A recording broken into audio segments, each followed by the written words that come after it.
Corren buenos tiempos para el Atlético de Madrid. Colíder junto al Barcelona, con el que además se enfrenta este sábado 11 de enero de 2014, el club rojiblanco está sorprendiendo a propios extraños. O tal vez no. Pero esto es lo que nos va a contar el periodista que tengo a mi derecha, Francisco Javier Molina, conocedor a fondo del corazón colchonero y que ha reflejado en este libro 3 décadas en rojiblanco, las vivencias que ha tenido siguiendo en distintas etapas al cuadro del Vicente Calderón. Francisco, muy buenos días y bienvenido a Periodista Digital. Hola, buenos días y muchas gracias. Bueno, un libro que has escrito 3 décadas en rojiblanco y que bueno, es un reflejo de las distintas etapas que tú, como redactor del diario Marca, bueno, pues has seguido al conjunto de la capital madrileña. Sí, son 106 historias, 106 momentos que recopilé durante este tiempo cubriendo la información del Atlético de Madrid. Historias que, bueno, comienzan más o menos, nos ponemos prácticamente pues al principio del gilismo, cuando pues apenas Gil llevaba 1 o 2 temporadas al frente del club y tú, bueno, pues empiezas a cubrir la actualidad colchonera. Y bueno, pues ese primer encontronazo no fue, digamos, muy agradable, ¿no? Bueno, fue una época que, como todo el mundo sabe, Jesús Gil no tenía mucha paciencia con sus proyectos y quieras o no quieras, pues siempre había algún choque con algún compañero, con algún periodista pero bueno, guardo un recuerdo muy grato de esa época porque quieras o no quieras eran los comienzos de uno como profesional. Pasa que, bueno, hubo un capítulo en concreto en una conferencia que él daba, creo que en una universidad, donde, bueno, se refería al medio para el que tú trabajabas, al Marca, de una manera un tanto, vamos a poner, religiosa, ¿no? Bueno, él con el diario pues chocaba porque no le gustaba su forma de tocar los temas del Atlético y ya te digo, hubo un pequeño incidente entre comillas en la universidad, pero vamos, que él después lo aclaré con él y no pelillos a la mar, como se suele decir. ¿Pero por qué utilizaba ese nombre de la hoja parroquial? Pues era un epíteto, un calificativo que él normalmente siempre cuando hablaba con otros medios, siempre en vez de aludir al diario con su nombre, pues se sacó de la manga ese calificativo como otros tantos que tuvo. Si recordáis, a Ramón Mendoza le decía el del pelo blanco y esas cosas. Él siempre se sacaba una frase de la chistera. Fueron años donde, bueno, pues Jesús Gil todo era muy grandilocuente y alguna que otra vez también tuviste que viajar incluso a Marbella cuando el fichaje, por ejemplo, de Losada. Sí, como recordáis que él se metió en política, su primer cargo fue alcalde de Marbella y me mandaron para cubrir ese evento y posteriormente, exacto, tuve que viajar allá a Marbella porque iba a fichar de forma inmediata a Sebas Losada, con el que ya estaban manteniendo unas negociaciones y ahí me mandaron. Y además de repente ese viaje fue bastante fructífero porque no solamente conseguiste esa información, sino al mismo tiempo también la primera entrevista de prácticamente con Javier Clemente a punto de fichar como seleccionador de España. No, al final no fichó. Fue un rumor que corrió. Fue poquito tiempo después, porque esto era más o menos junio-julio del año 92. Sí, al año Clemente siguiente. Ficha en septiembre del 92 por España. No, creo que fue un año después. Te cuento. Yo estaba allí en Marbella, que nos mandaron se supone, para cubrir la reunión de Gil con Losada, que al final no se produjo ese día. Y estando allí, pues fíjate tú, fue un viaje para uno que empieza pues muy apasionante, porque te llaman del periódico y te dicen: nos hemos enterado que Clemente está en Marbella, que puede ser que fiche por la selección para sustituir a Vicente Miera y tienes que localizarle. Y entonces, con mi compañero fotógrafo, en plan investigador privado ahí, horas, pues tuvimos que buscarle. Después de muchas gestiones, en horas, pues nos lo encontramos en una playa ahí leyendo el Claro. Esa imagen nunca se me olvidará. Y después al día siguiente sí que ya pudimos localizar a Losada, que ya prácticamente había fichado ya por el Atlético, solo faltaba la confirmación oficial. Uno de los entrenadores con lo que más trato has tenido, evidentemente, con Luis Aragonés, uno de los entrenadores más míticos del Atlético de Madrid, y bueno, para vosotros ha debido ser una auténtica fuente de anécdotas. Sí, Luis Aragonés, impresionante, porque es una persona que respira fútbol. Sus charlas después de las ruedas de prensa se eternizaban, siempre te contaba anécdotas. Fíjate, tuvimos hasta la suerte de poder ir a tomar cañas cerca del Vicente Calderón, a un bar que solía él ir muchas veces, y ahí pues te contaba al Marcial, cosas, ¿no? Al Marcial, efectivamente, y te contaba anécdotas increíbles, y ahí es donde realmente aprende uno, porque con gente así, con esa experiencia, con esas vivencias que ha tenido, pues que enriquecen a una persona y a personas que nos gusta tanto el fútbol.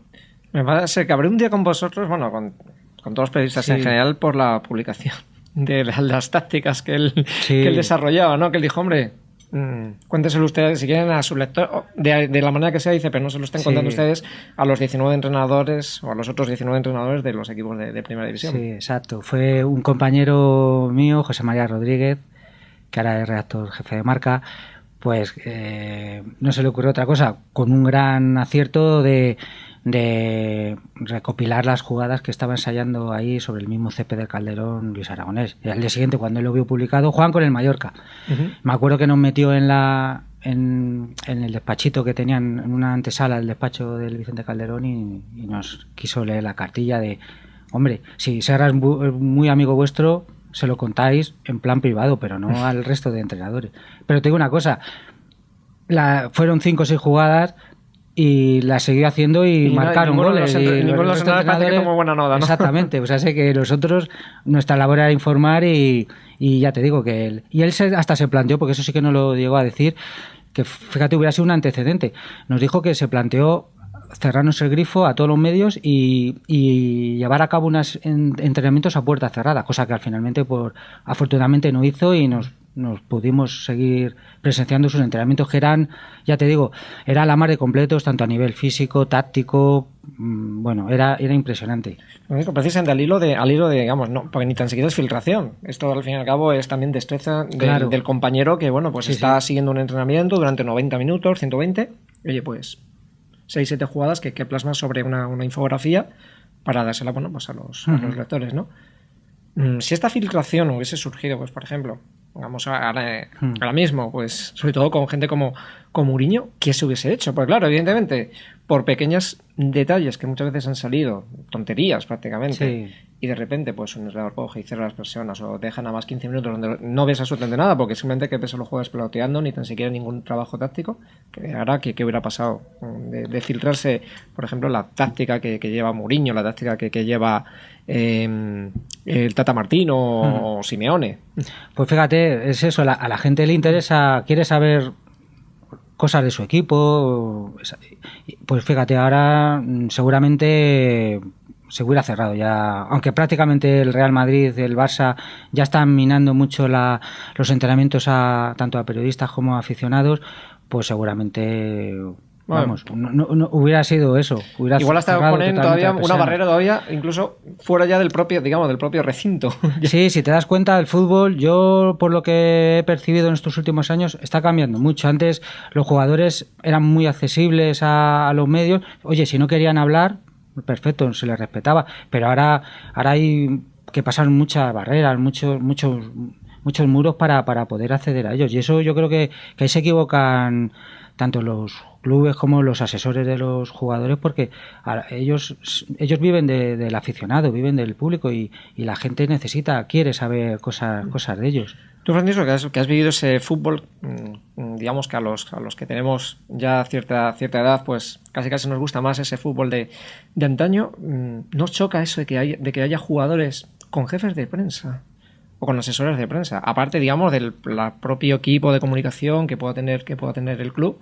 Luego que hay jugadores que también gestionan sus entrevistas a través de unos asesores. O sea, vosotros os debe chocar cuando prácticamente vosotros cogís a esos jugadores, como dices tú, a lazo, nada más salir de entrenamiento, nada más salir de un partido, y no había eso de unas zonas mixtas o...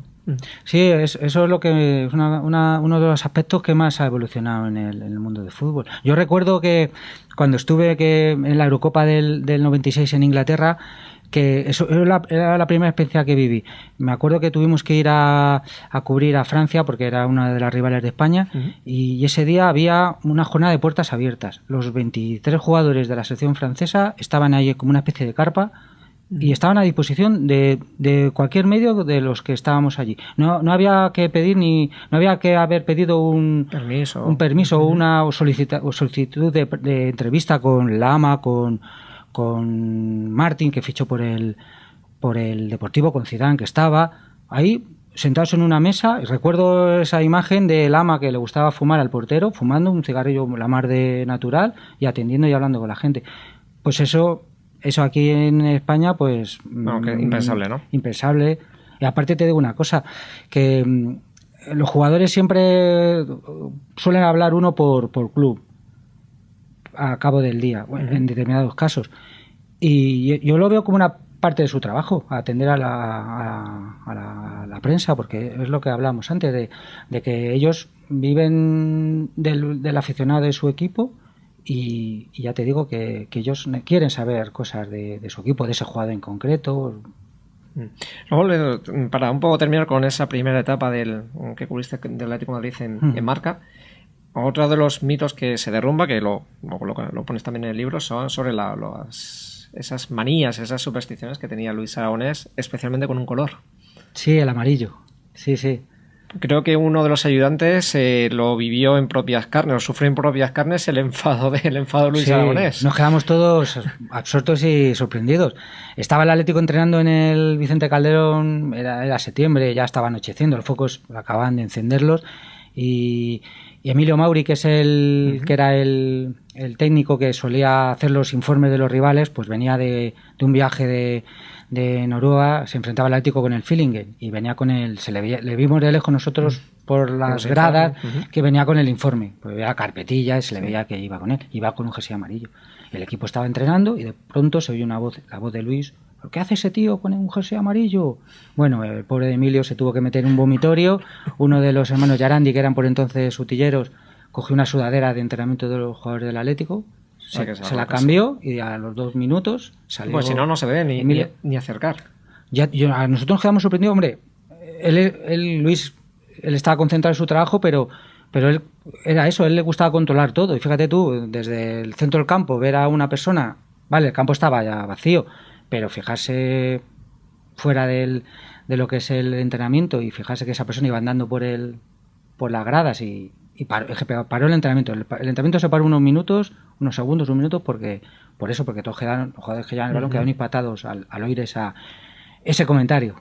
Supongo que tampoco le haría mucha gracia a Luis Aragonés años después, porque Luis era de los volvía, entraba, o sea volvía a salir del equipo, y en la última etapa, entre el año 2001-2003, eso de que el equipo vistiese la segunda indumentaria fuese la amarilla, él tuvo que tragar, me imagino, que quina. Eso es lo que nos preguntábamos todos, decíamos, caray, fíjate, ahora con el Atlético con la segunda equipación de amarillo, pero claro, era un contrato para el club y eso se llevaba a rajatabla. Y además, de hecho, creo que se vio reforzado porque si no fue el primero, que yo creo que sí fue el primer partido donde el Atlético juega de amarillo, que es un partido contra el Sporting de Gijón, claro, los dos rojo y blanco, el Atlético pierde, con lo cual se reforzó esto del gafe que tenía Luis Aragonés, el gato que le daba el color amarillo. Exacto, sí. Luego, una vez sale Luis Aragonés, el equipo empieza otra vez una compulsión, un montón de entrenadores. Le sustituye un técnico argentino, Pastoriza, que creo que tiene que ser de las etapas más cortas de un técnico en el banquillo, y además, digamos, se va a petición propia porque no permite los mangoneos de arriba. Exacto, sí, llegó hasta yo creo que mes y medio. Era un entrenador que llegó también de una forma muy curiosa, porque el Atlético estaba buscando entrenador y unos días antes él coincidió con Rubén Cano, con Iselín Santos Ovejero, que era el segundo de Luis, en un restaurante madrileño, porque iba a fichar, o estaba negociando su fichaje con el Valladolid, con Marco Fernández, el presidente por entonces. Y entonces él y su representante pues quisieron asesorarse con ellos la situación de Valladolid, cuánto les podía pagar y estas cosas. Y él se fue a Córdoba y al cabo de unos días su fichaje no fructificó por el Valladolid, le llamó Rubén Cano para venirse aquí al Atlético. Y todos era un desconocido para aquí, para España. Y una de sus primeras medidas fue cambiar la posición de Schuster, que le puso de media punta. Y por lo que él nos contó, pues Jesús Gil le quiso imponer una serie de jugadores y él no tragó, como se suele decir, y ante todo estaba su integridad, su dignidad, y él prefirió hacer las maletas y volverse a Argentina. Luego las 2 siguientes temporadas son un auténtico carrusel de entrenadores, prácticamente no se sabe quién empieza primero, quién termina después, pues nombres como Jair Pereira, Romero, el que llaman Romeraldes, Emilio Cruz, Alexandro, Sánchez Aguiar, Maturana, Alfredo Basile. Vamos, yo creo que si Jesús Gil llega a enterarse del descubrimiento que tú le haces a Jair Pereira, te hubiese nombrado a ti también entrenador. ¿Sabes por qué te lo digo, no? Sí, fue una cosa que me tocó vivir de forma indirecta, y te digo la verdad, en el periódico no se lo comenté a nadie, porque sinceramente yo pienso que es otro de los aspectos que ahora veo que ha cambiado mucho en el periodismo, que el periodista se quiere asumir el papel de protagonista cuando su papel es informar y básicamente es ese, ¿no? Pero bueno, pasó eso, que Jair Pereira era un entrenador muy... no sé cómo, se le veía muy introvertido. Aparte él llegó con otro matiz de que su español no era muy fluido, muy bueno. Y su portugués era muy cerrado. Y entonces él, estando ahí en la pretemporada en Los Ángeles San Rafael, pues ese año la verdad que el Atlético se fichó bien, porque fichó a Kiko, fichó a Caminero, fichó a Quevedo, que en el Cádiz había apuntado muy buenas maneras. Bueno, tenía un elenco de jugadores interesantes, y entonces él en sus primeros entrenamientos veía que le faltaba una pieza, un jugador en el centro del campo con más llegada, pero claro, en el Atlético le dijeron que le cerraron el grifo porque ya habían invertido bastante dinero y que tenía lo que tenía, y aparte tenía overbooking porque le sobraban no sé si 6 o 7 jugadores, tenía que hacer encima de él una criba. Y un día hablando con él, pues me comentó eso, que estaba preocupado porque necesitaba ese jugador, ese perfil, y yo pues le comenté, en plan sin buscar nada, vamos, le comenté eso, pues mira, prueba con Caminero, porque es un jugador que empezó en el Castilla, en el filial del Madrid, como delantero, después cuando fue a Valladolid pasó al centro del campo y por un motivo eventual, en un partido de Recopa le pusieron de líbero, de central, y ahí pues, ha cuajado, y ahí es donde el jugador se ha sentado. Entonces al día siguiente él lo probó en un entrenamiento, me hizo un guiño, o sea, sé que nunca me llegaba, yo tampoco buscaba eso, él me hizo un guiño así como que le había gustado la prueba, y a partir de ahí José Luis pues triunfó en esa posición. Y fue, digamos, un poco la piedra, poner la primera piedra para un doblete que costaba imaginar, porque con el equipo 2 años bordeando el descenso, salvándose prácticamente las 2 veces en la última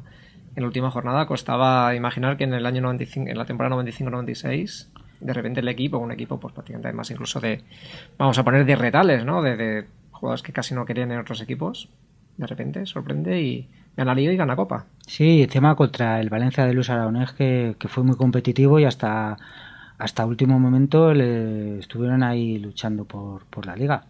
Y es lo que recordábamos el otro día. El Atlético en esta temporada, en la 95-96, acabó como campeón de invierno.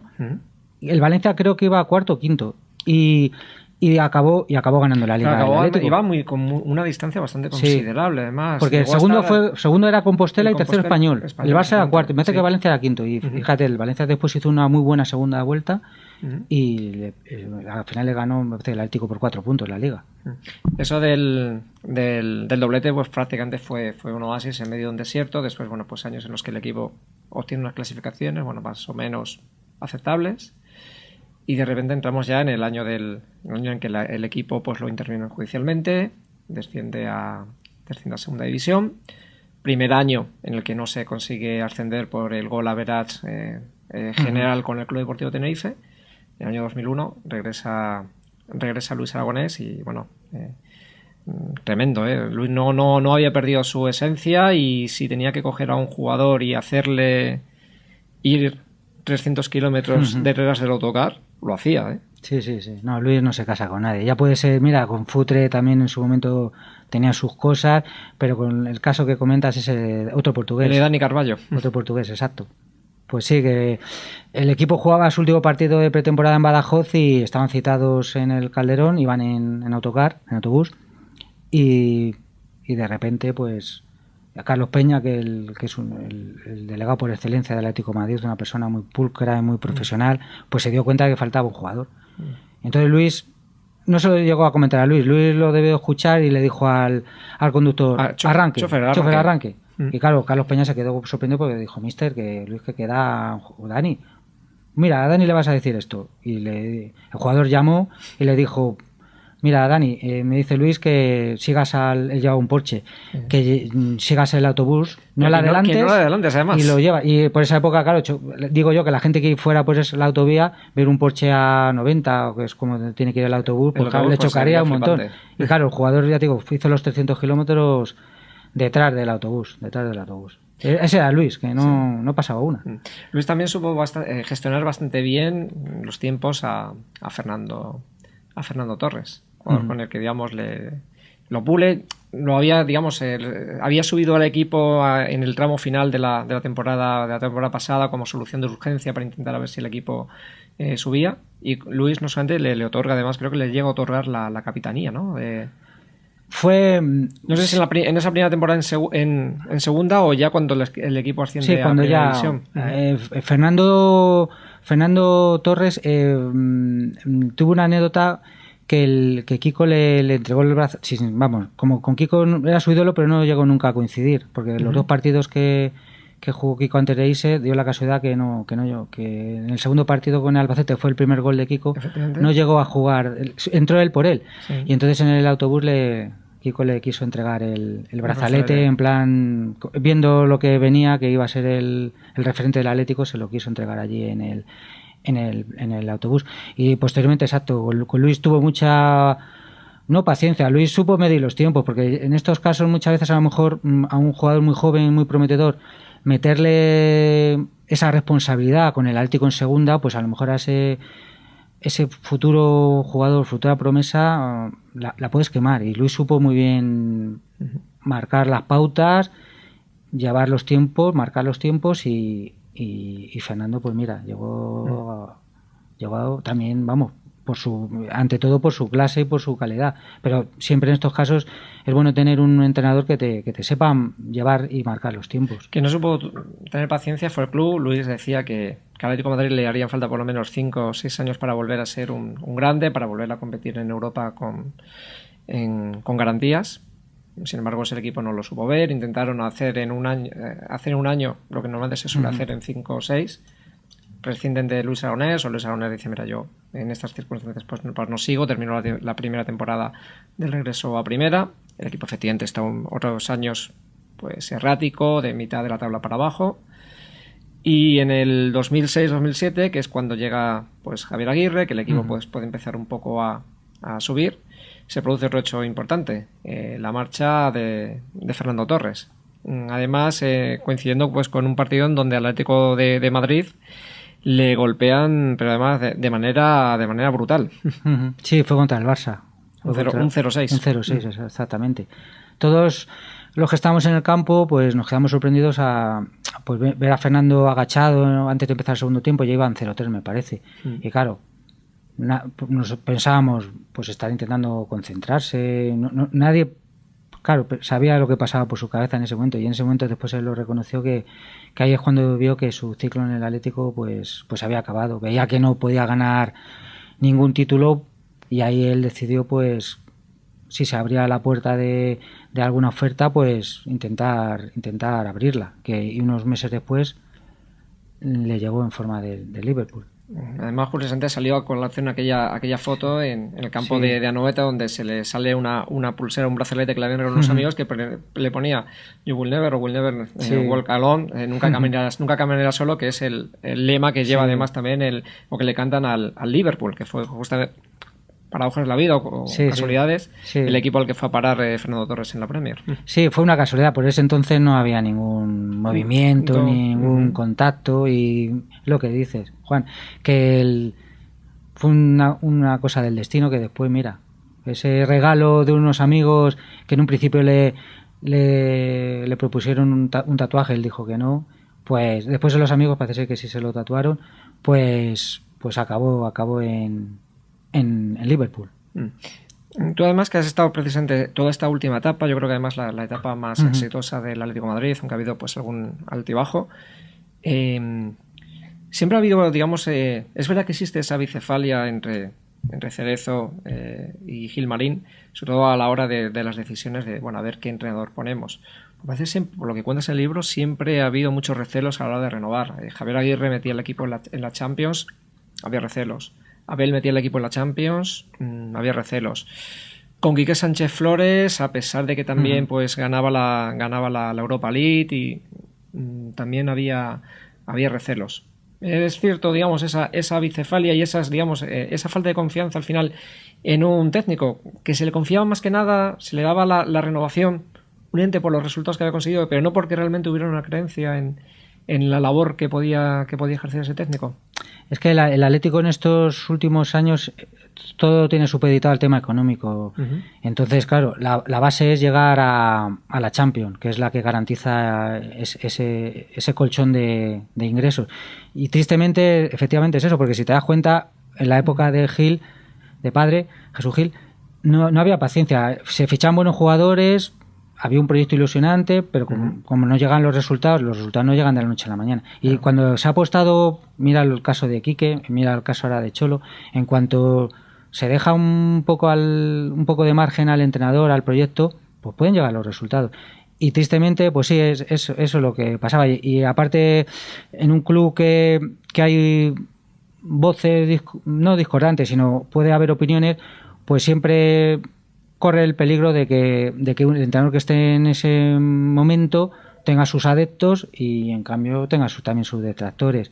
Y entonces es lo que ha podido pasar en estos años, que el entrenador de turno hasta el último momento, hasta que veía que no se conseguía el objetivo, que era meter al equipo en Champions, no le renovaban. Aunque suene paradójico, casi lo mejor que le pudo pasar al Atlético de Madrid fue equivocarse trayendo a Gregorio Manzano, porque al final eso fue luego lo que paró que viniese Simeone, primero para sacar al club de la situación en la que estaba y luego pues para ponerlo ahora mismo en el nivel que está, vivo en todas las competiciones. Mira, lo bueno que está teniendo este Atlético de Madrid, que está cometiendo errores y como bien dices, después se busca la solución y mira, es un antídoto que ha funcionado.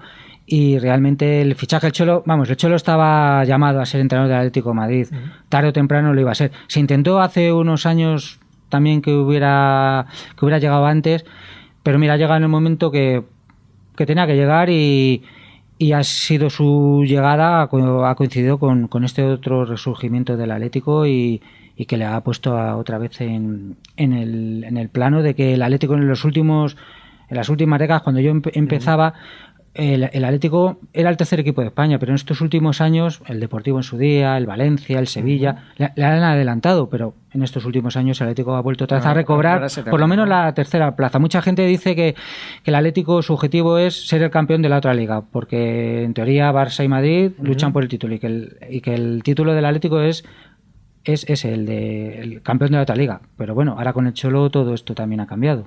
También ha sabido gestionar los egos de una plantilla, sobre todo con pues jugadores que han ido saliendo con prestigio. Con Falcao no hubo ningún problema. Ahora, digamos, Diego Costa o Turán. Y por lo menos no trascienden esos problemas que a lo mejor pudo tener Quique Sánchez Flores, especialmente con Diego Forlán. Bueno, en el caso de Cholo yo creo que es que su personalidad, los jugadores saben a quién tienen delante, ¿no? Un jugador que ha sido puro carácter, que ha sido un ganador, y entonces yo creo que eso es otra de las misiones del entrenador, saber mantener el vestuario, imponer su autoridad, pero tampoco de una forma muy exagerada, ¿no? Y en el caso de Quique y Forlán, pues ahí es que chocaron dos egos fuertes, dos personas ganadoras, muy competitivas, y quieras o no quieras, te tienes que poner en la piel también del entrenador. El jugador es egoísta por vamos, un jugador siempre quiere jugar, no soporta que no juegue, pero eso es otra de la misión del entrenador, también medir cuándo un jugador tiene que jugar y cuándo no. Y en el caso de los dos, pues efectivamente hubo ahí un choque, todo debido a eso, a que en un momento dado Quique, él pensó que Forlán debía ir poco a poco también, después de exigirle empezar la pretemporada muy fuerte, de cara al partido con el Inter, que ganó el Atlético el título, y ahí es donde empezó la relación a deteriorarse y finalmente los dos tuvieron que salir casi en un espacio muy reducido de tiempo. Bueno, como conocer también la realidad rojiblanca y volviendo pues casi al rabioso presente, ¿qué es lo que va a suceder este sábado 11 de enero de 2014? ¿Qué sensaciones te da ese Atlético Madrid-Barcelona que se juega en el Calderón? Pues mira, es que en los últimos años siempre el partido del siglo, el partido del año era un Barça-Real Madrid o Real Madrid-Barça, y ahora nos encontramos que el Atlético se ha metido en esta etiqueta.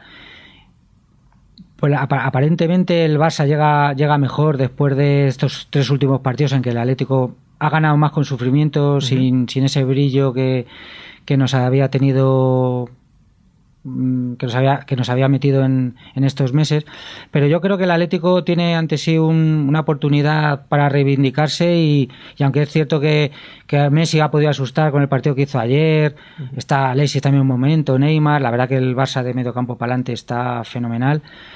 El Atlético, pues mira, ha recibido también la buena noticia que Juanfran puede jugar, que si no hubiera jugado Juanfran ahí a lo mejor el Atlético ahí se podría haber resentido, y tiene una oportunidad ante su afición de dar de pecho, intentar acabar como campeón de invierno este primer tramo de la Liga y eso, yo pienso que va a ser un partido muy, muy atractivo para el espectador y que nos va a hacer disfrutar.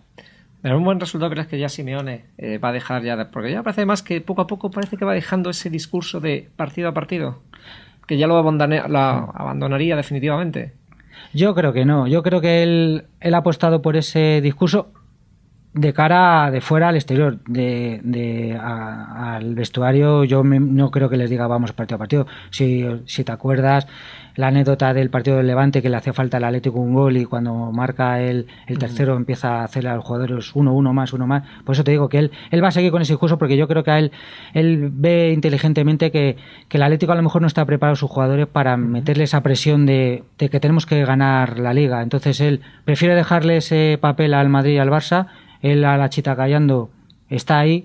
Eso sí, interiormente a sus jugadores les exige competitividad. Cuando ha ganado un título no les ha dejado nunca relajarse, siempre quiere más, les pide lo máximo, y entonces yo pienso que en ese sentido no va a cambiar. En lo que sí ha cambiado ha sido en el calificativo que hizo en su día de liga aburrida, que ahí bueno, lo reconoce hace poco y eso, ahí sí, pero vamos, que yo creo que él va a seguir. A él ha venido bien esta táctica de ir partido a partido y a sus jugadores les va a decir lo mismo, que de cara al exterior sigan con esa filosofía y esa creencia. Por paradojas de la vida, y ya pues por ir finalizando, un entrenador que hasta hace unos meses era el técnico del equipo rival, en el 2007 pudo haber recalado en el Atlético de Madrid. Sí. Pero a José Mourinho. Sí, eso. Al final, aquello en realidad estuvieron o no estuvieron avanzadas esas conversaciones, y realmente ese Mourinho hubiese acabado con el nivel de desquiciamiento con el que se acabó también en el Real Madrid.